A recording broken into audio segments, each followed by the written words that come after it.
시간 옆에 앉은 분들과 함께 인사 나누겠습니다. 함께 지어져 갑시다. 그냥 보고 인사하세요.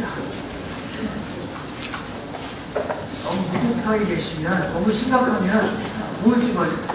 다시 한번 인사하겠습니다. 함께 지어져 갑시다.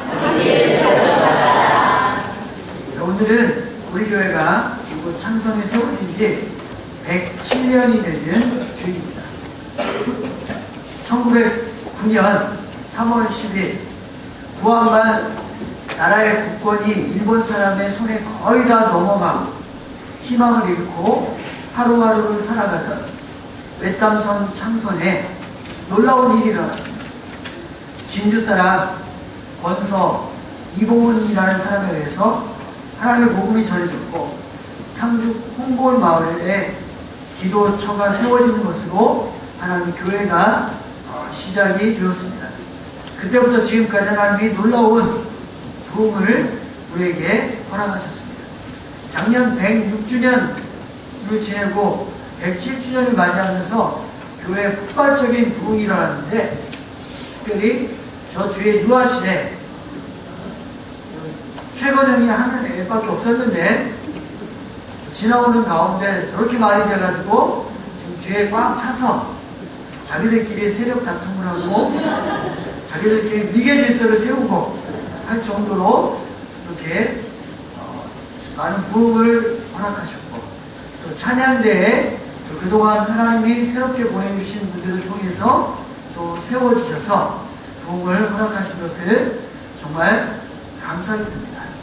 우리가 지난 107년 동안을 돌아보면 미약하고 또 세상의 기준으로 보면 어리석고 또 아무것도 할 수 없을 것 같았지만 참성교회는 하나님의 복음을 증거하며 세상을 변화시키는 일에 쉬지 않고 달려왔습니다. 그렇다면 여러분, 109년 전에 이 땅에 성경책을 짊어지고 와서 백리길을 걸어왔고 또 배를 타고 왔는데, 그때는 뭐 철선이 있는 것이 아니고 뗏목 배, 그래서 그 건너올 때도 물이 한참 흐를 때 못 건너와요. 물이 완전히 죽어있을 때, 간조가 됐을 때만 건너오는데, 그 배를 타고 건너왔던 그 복음 증거하는 분에 의해서 아마 저 수산 사거리에서 창선 그 면사무소가 있는 그 자리에서 복음을 전했고, 그것을 시작으로 해서 교회가 이곳에 세워졌는데, 그 세워진 교회는 이 세상을 향해서 바로 어떠한 메시지를 던졌고 어떻게 해서 사람들에게 희망이 되었겠습니까? 또한 110주를 맞이하는 우리가 앞으로 언제까지 이 교회가 있을지, 아니 좀 더 정확히 얘기하면 여러분 한 사람 한 사람이 오늘 이 교회를 언제까지 다닐지 모르지만, 그러나 하나님 허락하신 이 교회 가운데서 우리가 어떻게 해서 세상에 빛이 되어야 되고 세상에 소망이 되어야 하겠습니다. 당시 우리 교회의 상황에 대해서는 잘 안 알려져 있어요. 그리고 6.25 때 많은 자료가 다 불타버려서 알 수 없지만, 비슷한 시기에 한국에 세워진 교회의 모습을 살펴보면 과연 교회가 왜 그 당시 사람들의 희망이 있고, 또한 교회가 왜 오늘 이 세상을 살고 있는 사람들에게 희망이 되어야 하는지를 우리는 잘 알 수 있습니다. 1893년 6월에 조선에서 6번째로 곤담골 교회가 세워졌습니다. 지금 시청 있는데 롯데 호텔이 있는 을지로 1가 부근에 곤담골 교회가 무어 선교사님에 의해서 세워졌는데, 저 교회가 지금 그 교회를 이어받은 승동교회라고 3.1운동의 발상지가 된 승동교회 전신이 바로 곤담골 교회입니다. 이 곤담골 교회는 박성춘 장로님이 계셨는데, 그분은 백정 출신이었습니다. 여러분이 아시는 것처럼 백정은 지금 뭐 정육점 하시는 분이 아니고 천민 계급 중에서 최하위 7천민이 있는데 그 7천민 중에 제일 밑바닥이었어요. 그래서 아무리 나이 많은 사람이라도요, 양반집 어린 아이 앞에서는 머리를 들지 못하고 눈을 들지 못하는 것이 백정의 실세였어요. 백정에게는 이름이 없었습니다. 백정으로 태어나서 백정의 아들로 살다가 백정의 딸을 만나서 백정을 낳고 살다가 죽는 것이 그들의 운명이었고 그들에게는 길이 없었습니다. 넘겨줘 보세요. 자, 저 교회를 제가 화장을 했어요.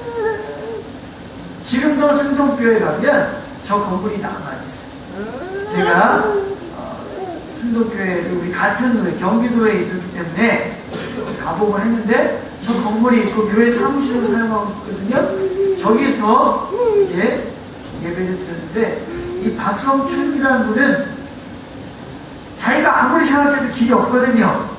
그래서 아들이었던 봉춘이라고 하는 아들, 나중에 이름이 바뀌어요. 봉춘이라고 하는 아들을 그 당시 무어 선교사님이 운영하는 학교에 보냈어요. 그래도 본인은 교회에 안 갔습니다. 신분이, 아들의 신분이 좀 달라질까 하는 그런 소망이 있어서 보낸 거지 교회에 관심이 없었어요. 그러던 어느 날 이 사람이 콜레라에 걸려서 죽게 되었습니다. 그때 고종 황제를 치료했던 에디슨 선교사가 상감마마를 만진 손으로 이 백정을 만졌어요. 그 백정에게 약을 주고 치료해줬어요. 그래가지고 그 사랑에 감격해서 드디어 곤단골 교회를 나가게 되었습니다. 당시 곤단골 교회는 20명 정도의 성도들이 모였는데 전부 다 양반만 모이는 교회였습니다. 그런데 백정이 교회를 나왔어요. 그리고 백정이 세례를 받았어요. 그리고 그 자리를 앉게 되니까 이 교회에 큰 문제가 발생하게 됐어요.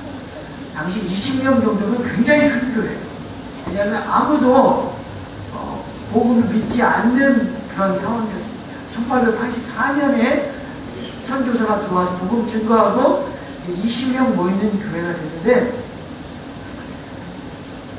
백정이 이제 자기들과 함께 같은 자리에 남녀 7세 부동석이라고 해가지고 그 당시에 남자 여자 모이는 자리에 답을 칠 정도였는데 여자도 아니고 누가 왔어요?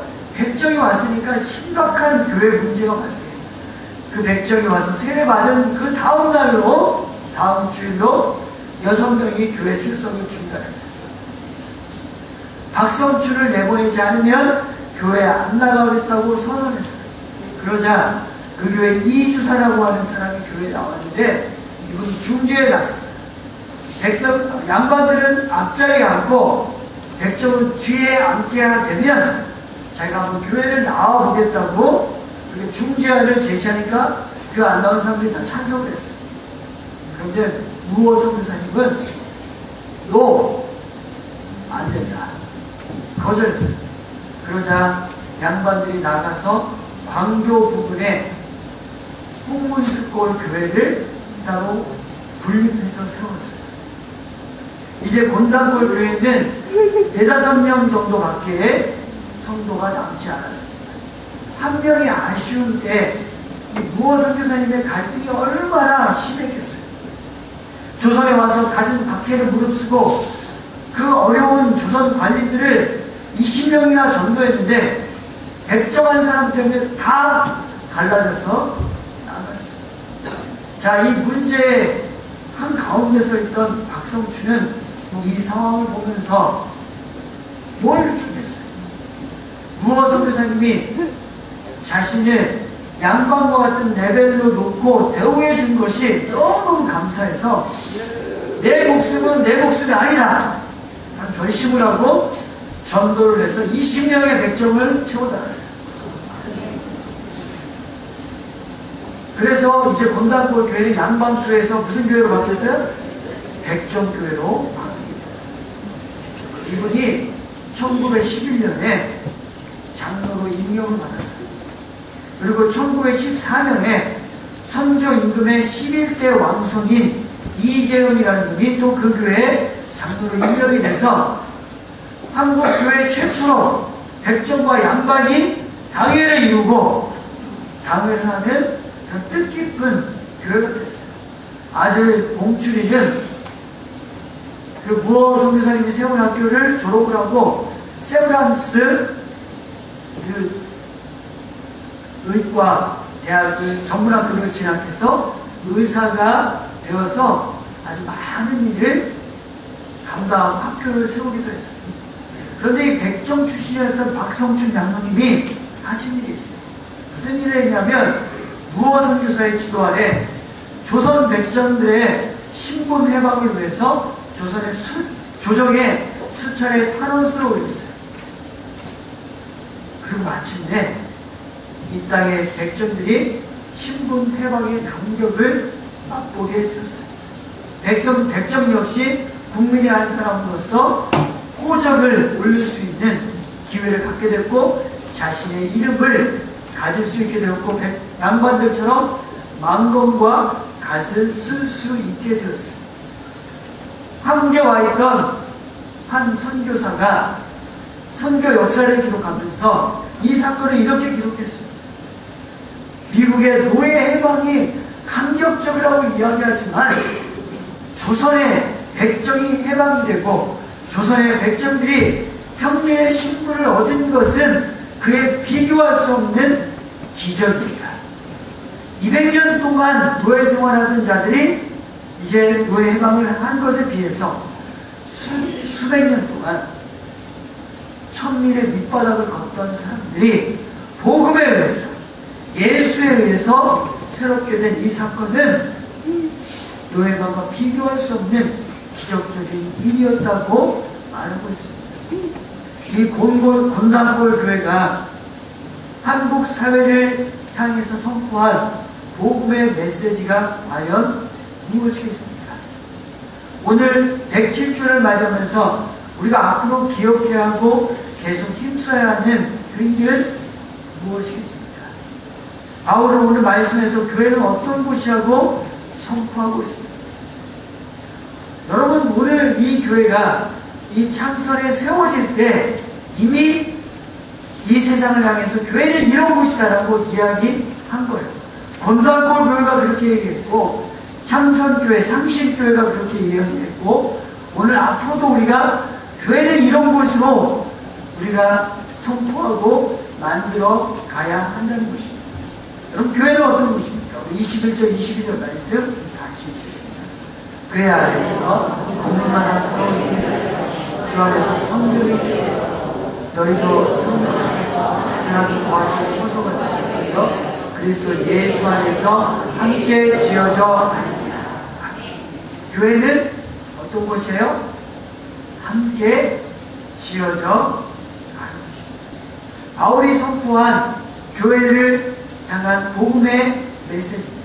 교회는 완성된 건물이 아닙니다.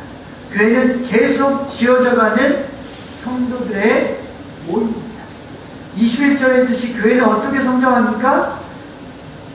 같이 읽죠. 그의 안에서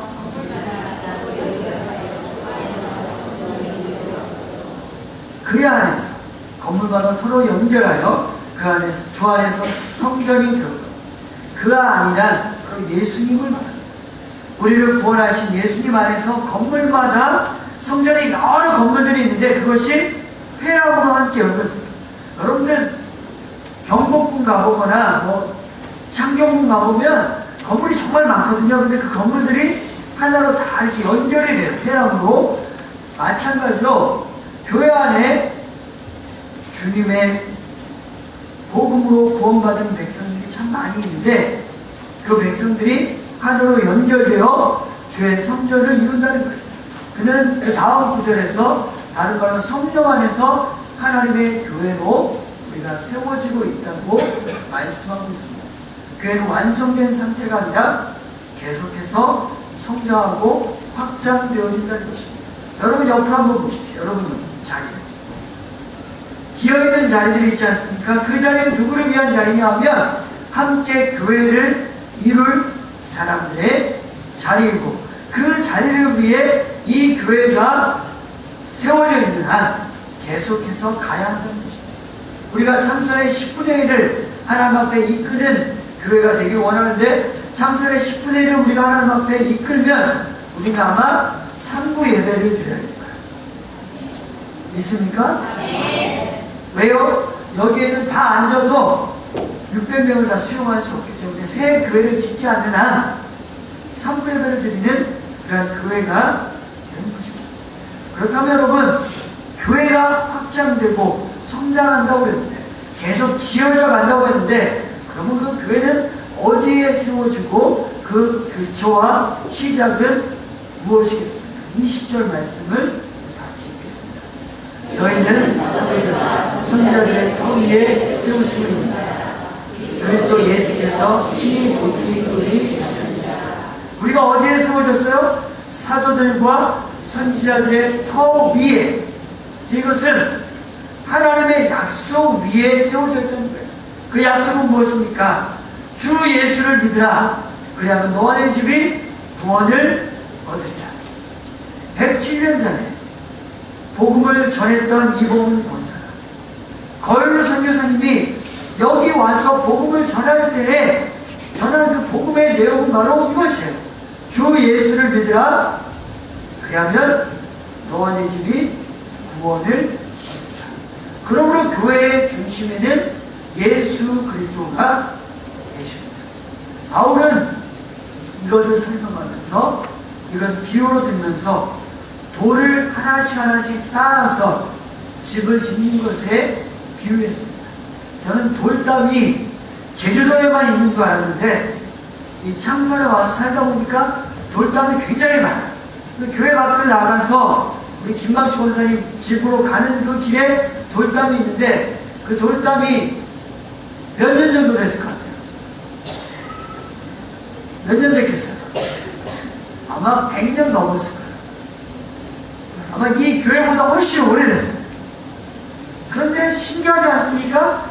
시멘도 안 발랐는데 그동안 비바람이 몰아치고 엄청나게 어려운 일들이 많았는데도 무너지지 않고 있어요. 언제 무너져요? 사람이 그거 움직이면 무너지지만 절대로 무너지지 않습니다. 여러분, 그렇게 튼튼한 돌담을, 그렇게 튼튼한 돌집을 어떻게 해서 지을 수 있었겠습니까? 대부분 눈썰이 좋은 사람이 가장 중요한 자리에, 기본이 되는 그 자리에다가 돌을 놓고 그 돌을 하나씩 하나씩 확장시켜 나갔을 것입니다. 오늘 성전을 가리키면서 돌로 쌓아서 가는 교회라고 설명을 했는데, 그 돌로 쌓을 때 예수님이 뭐가 됐다고 했어요? 친히 모퉁이 돌이 됐다고 했어요. 우리 말로 생각하면 모퉁이 돌이란 그저 저쪽 주변에 있는 돌을 생각할 텐데, 이스라엘에서는요, 돌집을 쌓을 때, 돌담을 쌓을 때 기준이 되는 돌을 모퉁이 돌이라고 합니다.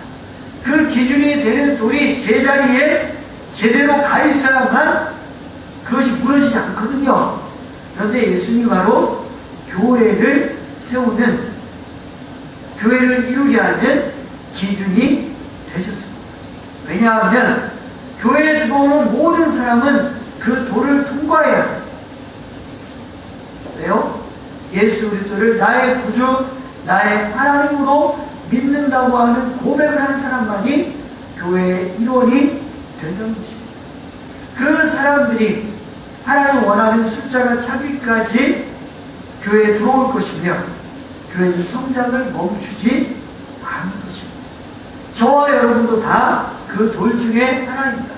저는 4년 4개월 전에 이곳에 이제 창선교회를 이루는 돌이 되기 위해서 보냄을 받고 왔고, 여러분들 각자는, 오늘 기도하신 김근시 장로님은 50년 전에 이곳에 돌이 되어서 좀 오래된 돌이에요. 또 얼마 안 된 돌도 있어요. 그러나 그 돌들이 다 모여가지고 이 교회를 이루고 있고, 그 중에 몇 돌은 너희가 싫다고 나간 돌도 있어요. 그리고 조용히 쉬고 있고 잠자고 있는 돌도 있어요. 그 돌들을 깨우는 게 우리의 사명입니다. 우리 옆에 있는 분들에게 한번 고백해 보십시다. 귀중한 돌인 당신이 있어서 제가 교회가 됩니다. 네, 돌 중에 무슨 돌이에요? 귀중한 돌, 다이아몬드, 사파이어. 그런 돌이에요. 그런데 이 말씀 속에서 보면 교회가 계속 성장해 간다는 것을 설명함과 아울러 또 다른 교회에 우리가 절대로 잊지 말아야 되는 교회의 한 가지 특징을 분명하게 말씀하고 있습니다. 교회는 닫혀있는 폐쇄 공동체가 아니라 열린 공동체가 아닙니다. 교회는 열려있다는 거예요. 왜냐하면 교회를 이루는 유일한 기준이 뭡니까? 예수님을 믿는가 믿지 않는가예요. 예수를 나의 구주, 나의 하나님으로 믿는 사람들이 교회를 이루기 때문에 이 기준만 맞으면 나머지 기준은 아무것도 아니라는 거예요. 구한말에 많은 사람들이 예수를 믿었어요. 믿을 때 그들이 전혀 다른 조건에서 왔지만 그러나 예수 안에서 한 형제가 됐습니다. 남해 출신 목사님 중에 이자일이라는 분이 계십니다. 그분이 김제에 있는 그 지긋자 교회, 즉 남자는 이쪽, 여자는 이쪽에 앉는 그 지긋자 교회를 다녔는데 거기 갈 때 이분이 머슴이었어요. 머슴으로 갔거든요. 가가지고 남해에서 왜 김제까지 머슴 갔겠어요? 먹고 살 길이 없어서. 김제 가면 쌀이 많이 나오니까 밥은 먹여준다더라. 갔어요. 가축을 돌보고 하다가 교회를 다니게 되면서 거기서 장로가 됐어요. 똑같이 장로 투표를 했는데 주의를 안 되고 모습이 되어버린 거예요. 그러니까 얼마나 마음이 답답했겠어요. 두렵고. 그렇지만 이제 장로로 섬김을 받고 그 다음에 이제 주일이 장로가 되고 장로님이 이 이자일이라는 청년 그 장로님을 보니까 정말 똑똑해요. 공부하면 될 것 같아요. 그래서 평양신학교를 보내서 목사 안수를 맡게 하고 다시 그 교회를 목회하도록 한 거예요. 주 예수를 믿으라. 그러면 너와 내 집에 구원을 얻으리라.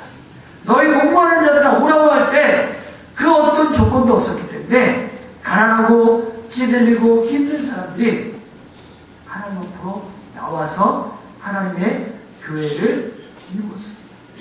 오늘 말씀은 우리에게 분명히 보여줍니다. 믿음을 교회로 기준으로 해서 교회는 누구에게나 열려 있습니다. 19절 말씀 같이 보시죠. 그러므로 이제부터 너희는 교회와 동일한 식으로 하나님의 민족을 초월해서 교회는 하나님의 것입니다. 바로 것입니다. 복음 안에는 바울이 복음을 증거할 당시에 제일 큰 구분이 되는, 차별이 되는 민족에 대한 구분이 없다는 겁니다. 믿음으로 다 한 공동체가 되었습니다. 예수 때문에 하나님. 갈라디아 3장 28절 말씀 같이 봅니다. 너희는 유대인, 헬라인, 종이나 자유인, 남자나 여자 다 그리스도 예수 안에서 교회 안에는 어떠한 차별도 없습니다. 누구나 다 와서 하나님의 교회를 이루며 예수를 자신의 구주로 믿기만 하면 다 교회에 이룹니다. 바울이 이 편지를 쓴 당시에 교회 안에서 가장 첨예하게 대립을 이루고 있던 것은 유대인과 헬라인 사이의 갈등이었습니다. 유대인들은 자신들 민족 이외의 사람들은 다 이방인으로 추구하면서 함께 교회를 이룰 수 없다고 했습니다. 반면에 헬라인들도 자신들 이외의 사람들은 야만인이라고 생각하면서 유대인들을 배척했습니다. 유대인들은 이방인들이 교회에 들어오려면 자신들과 똑같이 할례를 받고 율법을 지켜야만 구원을 얻는다고 요구했습니다. 그러나 복음 안에서 민족의 구별은 없습니다. 또 교회를 하다 보니까 누가 왔어요? 종도 오고 주인도 왔습니다. 노예냐 자유인이냐 신분적인 차별도 없이 다 같이 함께 성찬에 참여하고 다 같이 함께 교제를 나눴습니다. 교회 안에서는 사장님, 교회 안에서는 대장님 이런 구분이 없고 형제님, 자매님 이외에는 그 어떤 호칭도 존재하지 않았습니다. 남자는 되고 여자는 안 되는 성별의 차이도 없었습니다. 재산이 많고 적음, 학식이 많고 적음, 경상도, 전라도의 지방 차이도 없었고, 진주, 부산 같은 도시냐, 참선, 남해 같은 촌냐의 차이도 없었습니다. 왜냐하면 교인이 되고 안 되는 기준은 뭐예요? 예수를 주로 고백했느냐, 안 했느냐에 있기 때문에 그 어떤 차이도 다 넘어서서 하나가 될 수 있었습니다. 그렇기 때문에 이렇게 교인이 된, 교회가 된 우리에게는 놀라운 선물이 있습니다. 19절 말씀 우리 같이 읽습니다. 그러므로 아멘이다. 오직 성도들과 동일한 신이요 하나님의 교회는 새로운 가족입니다. 바울의 편지를 받았던 에베소인들은 이방인이었습니다. 에베소라는 도시는 당시 AD 1세기의 인구가 50만 명 되는 거대한 항구 도시였어요. 지금 진주의 인구가 35만이 안 되거든요. 진주보다 큰 그런 도시였어요. 무역이 번창하고 산업이 발달했기 때문에 굉장히 부유했습니다. 그리고 아르테미스 여신을 섬기는 우상 숭배가 성행했습니다. 동서양의 문물이 교차하는 항구 도시였기 때문에 여러 사람들이 왕래했고 도덕적으로 매우 타락한 도시였습니다. 그럼에도 불구하고 이들은 예수님을 믿었고 교회를 이루었습니다. 외형적으로 보면 이 교인들은 예루살렘에 있는 교회나 교인들에 비해서 함량 미달에 아주 좀 저질스러운 교회처럼 보일 수 있었습니다. 그렇지만 하나님의 눈에는 다 같은 교회였습니다. 오히려 이 사람들이 여러 차이에도 불구하고 하나님의 시민이고 하나님의 가족입니다. 가난한 사람, 못 배운 사람, 신분적으로 어렵고 힘든 사람들이 고난의 삶에서 구원을 주시는 예수 그리스도를 만났습니다. 그 예수 때문에 우리가 여기에 있고 그 예수를 믿는 순간 모든 차이가 다 사라지고 하나님의 가족이 되었습니다. 세상적인 논리는 이해되지 않지만 이렇게 하시는 것이 교회를 세우신 하나님의 원칙이었습니다. 예수님을 통해서 모든 사람을 한 가족으로 만드셨습니다. 한 가족이 되어 하나님 나라를 이 땅에서 경험하는 것이 바로 교회를 세우신 목적입니다. 우리 교회 성도님 중에 지금 같이 앉아 계신데 손박순 집사님과 최영훈 성도님 또 서세훈 권사님 그 두 가족은 가족이에요. 차를 같이 타고 오고 또 식사도 같이 하고 너무 보기 좋아요. 여러분 교회가 아니면 우리가 그 어디에서 교회가 아니면 믿음이 아니면 우리가 어떻게 만날 수 있으며 하나로 함께 교제를 나눌 수 있겠습니다. 우리 옆에 분과 함께 다시 한번 주변 분과 인사하겠습니다. 당신은 나의 가족입니다. 당신은 나의 가족입니다. 가족이에요.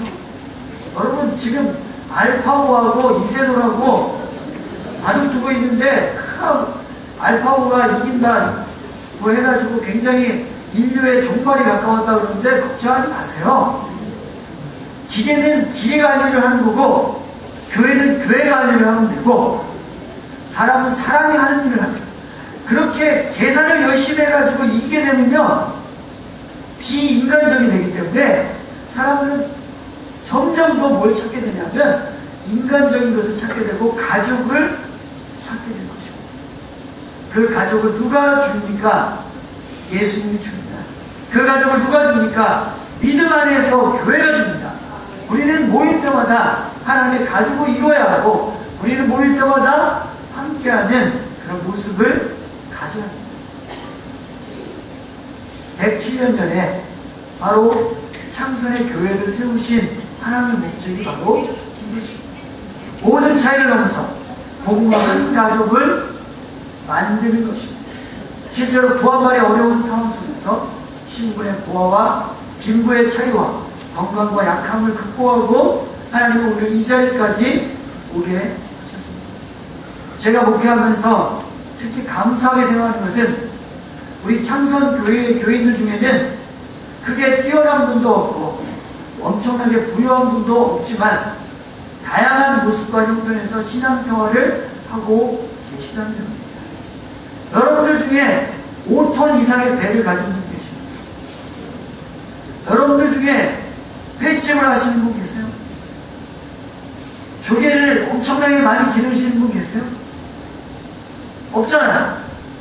그냥 어떻게 저울에 달아보면 다 함량 미달인 분들만 저같이 체중 안 나가는 사람과 함께 이 자리에 있습니다. 여기에 부자만 모였다거나 힘이 세고 건강한 사람이 모였다거나 젊고 학식이 있는 사람만 모이지 않고 여러 곳에서 여러 모습으로 모여서 이 자리에 있습니다. 정말 감사한 건 이렇게 미국에서 또 신앙생활 하시다가 또 이 자리에 같이 와 계신 분도 계시니까 우리는 국제적인 교회예요. 샌프란시스코와 시카고와 얼마인을 다 감싸고 있는 그런 교회. 그리고 이 사실이 우리에게 무엇을 보여주냐면 우리 주변에 있는 그 어떠한 사람도 다 교회에 와야 하고 교회 일원이 되어야 된다는 걸 보여줘요. 아직도 예수를 또 없는 사람들을 향해 교회는 열려 있어요. 여러분 우리 교회 분위기 좋죠? 안 좋다고 해도 좋다고 그러는 거예요. 예배 끝나면 더 좋아질 거예요. 여러분들 점심시간에 오렌지를 하나씩 드릴까요? 2만 오렌지. 네? 제가 여기 와서 처음에 오렌지 하나씩 줍니다. 귤은 하나씩 줬는데 오렌지를 하나씩 준대요. 돼지고기 두루치기를 준대요. 굉장히 분위기가 좋습니다. 그런데 더 좋아지는 게 우리가 좋아서 참 좋다 이렇게 우리 안으로 옮겨드는 것이 아니고 하나님의 가족을 더 확장시키고 하나님의 가족이 더 넓어지는 길을 위해서 하나님 우리를 여기에 세우셨어요. 그리고 그 일을 위해 우리는 여기에 있습니다. 그렇게 그 목적이 있기 때문에 하나님 어려움들이 많았지만 무너지지 않고 오늘까지 우리에게 새로운 시간을 주시고 또 다른 인연을 열 수 있게 하셨습니다. 그러므로 여러분 우리가 하나님의 이 아름다운 사명을 감당하기 위해서 무엇을 해야겠습니까? 고린도후서 5장 18절 19절 말씀을 같이 읽겠습니다. 모든 것이 하나님께로서 우리를 자유와 또 우리에게 영광을 주시고 어떤 하나님께서 그리스도 안에 계시사 세상을 자유와 함께 하시며 그들의 죄를 그들에게 돌리지 않게 하시고 아무것도 하나님께서 우리에게 부탁하셨느니라. 세상을 하나님과 화목하게 하는 일을 해야 한다는 것입니다. 하나님을 떠나 있으며 죄에 빠져 있는 사람들과 세상을 하나님께로 돌아오게 하는 일을 우리가 해야 합니다. 이것이 우리 교회가 여기에 존재하는 목적이에요. 이것이 교회가 하나님을 믿는 사람들로 성장해가는 통로가 된다는 것입니다. 사랑하는 여러분, 이 일을 위해 누구를 우리의 마음에 품고 기도해야 합니까? 이 일을 위해 누구에게 가야 합니까? 제가 구역 보고서를 받을 때마다 어떤 구역은 예비신자가 11명이고 어떤 구역은 5명이고 어떤 구역은 한 사람도 없는 구역이 있는데 여러분 우리의 마음속에 예비적으로 돌아올 하나님의 가족들을 기억하면서 우리가 하나님의 교회의 일부가 되고 하나님의 교회를 이루는 돌이 되었듯이 그들도 역시 이 자리에서 하나님의 교회를 이루기 위한 그 사명을 우리가 감당해야 한다는 것입니다.